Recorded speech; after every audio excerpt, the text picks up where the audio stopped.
let's talk about Summer Slaughter.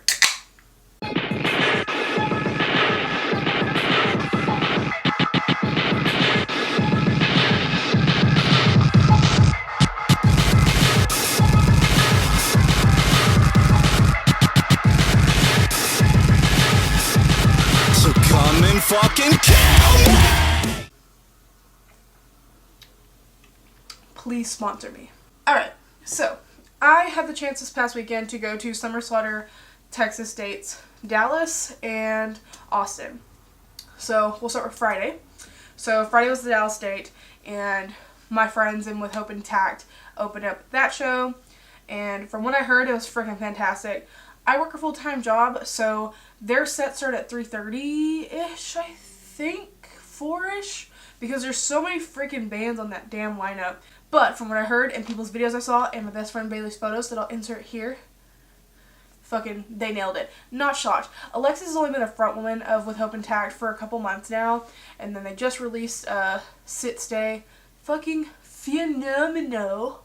That was my first introduction to Summer Slaughter, so it was With Hope Intact, and then from there you go into Filth, Brat, Tala, Cabal, there's like a million bands, Cabal, 1056, which I got to see last year at Monster Mosh in Dallas. I think they were even better this go around. So 1056, and then Left to Suffer, and then Gideon, and then you had Brand of Sacrifice, and then Veil of Maya. Friday night was awesome. Friday, it was the first time I'd ever seen, because I still got there pretty late, so I didn't get to see Filth. But I saw Brat Friday for the first time, Tala, Cabal, and Left to Suffer. I've listened to Left to Suffer for a long time now, so it was the first time I saw them, and they fucking killed it. Taylor and them were all in like silly, goofy moods, and I was going home in the parking lot, and they were all freaking crammed in the van wearing cowboy hats. You can see it pictured here from fucking Taylor's Twitter, and they just had a freaking party, it seemed, on Friday. So Saturday, oh wait, sorry, hold on, Friday, it was, I've been trying to see Gideon this year several times, and I'm always booked some prior event.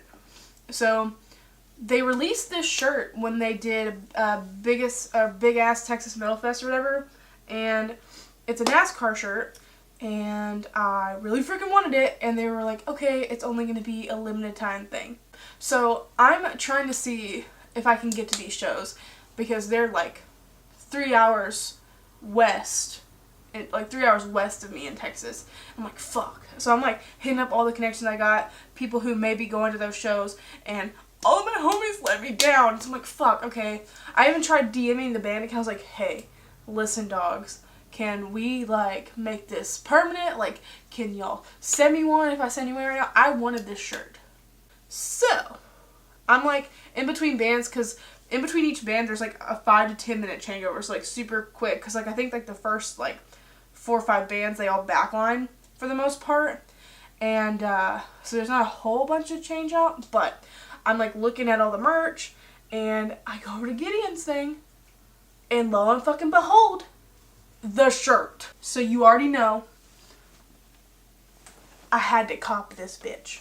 Told their merch guy, I was like, listen, I was so hoping this would freaking come back and be this Texas date. He's like, yeah, it turned out to be so popular, we just decided to all make it permanent. I'm like, as you should, it fucking rips. So I watched Gideon's set, I was very excited, and Dan goes, yo, I'm gonna be at the merch booth. Come say what's up. And I was like, I'm not working today. I'm not in professional mode. I'm gonna go say what's up. So I did, and I talked about how I love that they were both my 2 brain cells of country and metal, and just like into one in a way, but like aesthetically. Although they did just do that song with Lakeview that fucking rips. If you haven't heard it, go listen to that shit. And it was awesome, and we took this selfie. Very cute, very gorgeous. Awesome. 10 out of 10 times. Bailey was shooting that night, and so she shot like pretty much all the bands, and then once she was done, we were like, hey, let's go get some pizza and decompress. because I was going to have to wake up super early to hit Austin the next day. It's the next day. We're at Saturday. Saturday comes around. I'm shooting for Chernobyl The Secret. The venue, I don't remember where it originally was for Summer Slaughter in Austin, but they moved it to Come and Take It. And if you've never been to Come and Take It in Austin, it's like multi-levels. It's a small stage, but it's a really cool venue. So, you know, we had all the merch tables off to the side, like by the bar, and on the upper level where front of house is, and it's a no fucking barricade show. I shoot Chernobyl. They killed it. Here are some photos. 10 out of 10. I do my thing. I'm kind of like helping with merch in between, and 1056 comes on, and I remember at the Dallas date, 1056 was like, yo, fucking girl pit, and I'm like, yes, okay, yeah, I'm working, but why can't I, once I'm done taking pictures, get in a girl pit? Hunter, member of Chernobyl Secret, his wife was there. It was the first time we met, and like, they say girl pit, and I make eye contact with her. I'm like, girl, we going to the girl pit. So we went in the mosh pit. It was freaking awesome. I lost my phone for the rest of 1056's set. Had to go find it. And yeah, that was great. So then you had Left to Suffer, and then Gideon comes on. And Gideon, the crowd goes wild. Dan's like, I want you on your fucking wildest behavior. We're in fucking Texas. Fucking act like it. So I shoot the pictures that I want to shoot of Gideon. And I'm like, alright, I'm going to enjoy the rest of this set. Because if there's one thing about me, is I'm in the music industry I want to work in the music industry for a reason. That's because I love the music, and I love shows, and I love attending shows, and I love being a part of shows. That means I'm going to freaking mosh. For the most part. For the most part. This is no barricade. I want to see stage diving. I want to see freaking crowd surfing. All that. And I'm like, stage diving?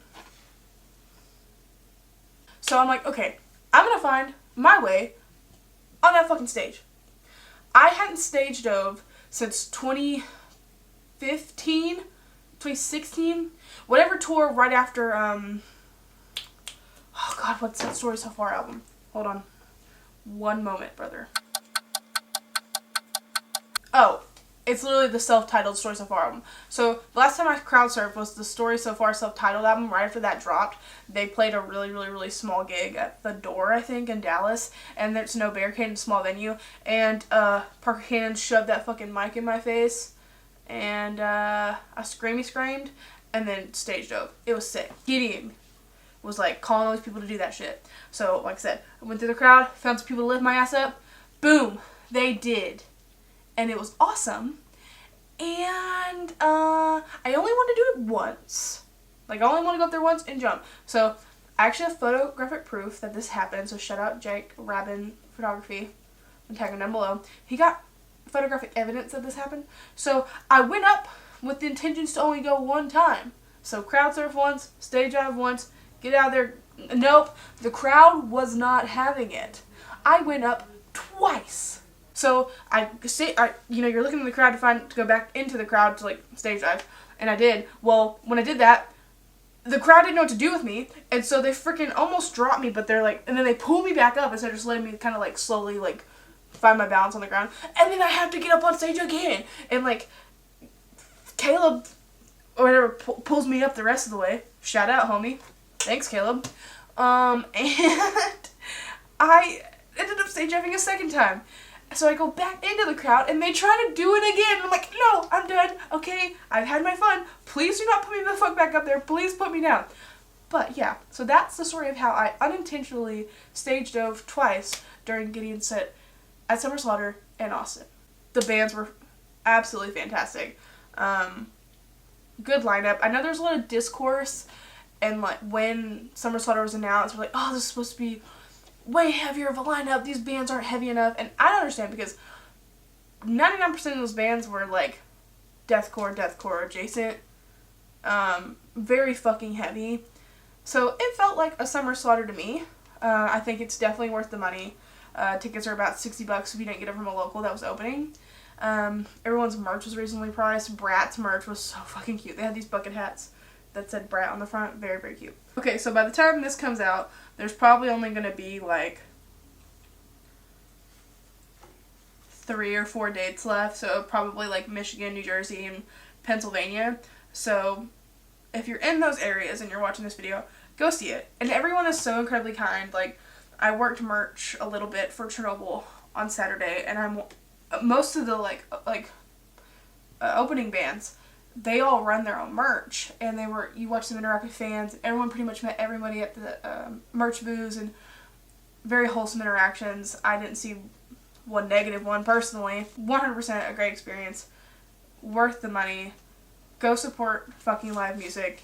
Like, without people going to these shows, we wouldn't have live music. So if you're thinking about going to Summer Slaughter in these last couple dates, fucking do it. It's so fucking worth it. And, you know, if you're not going to Summer Slaughter, I'm going to make a playlist of all the bands on Summer Slaughter so you can experience them at least electronically for the first time. You may find a new favorite band, because some of these bands on this lineup are not even from America, and that's pretty fucking dope.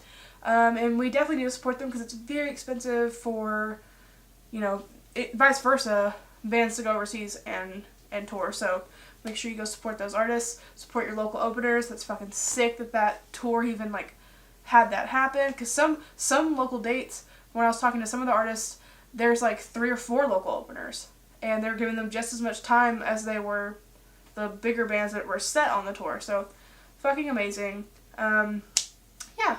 So if you like this video and you want to see more like show reviews, make sure to give me a like and a subscribe, and follow me on Instagram and on TikTok for content of some form, of all kinds. Instagram, you'll probably see a lot more of my photo work, but yeah, I had such a great time, and I will see you guys next time. Bye. I really need Celsius to sponsor me, because this is like the second one I've had today. And an energy drink shouldn't be this good. It should be illegal.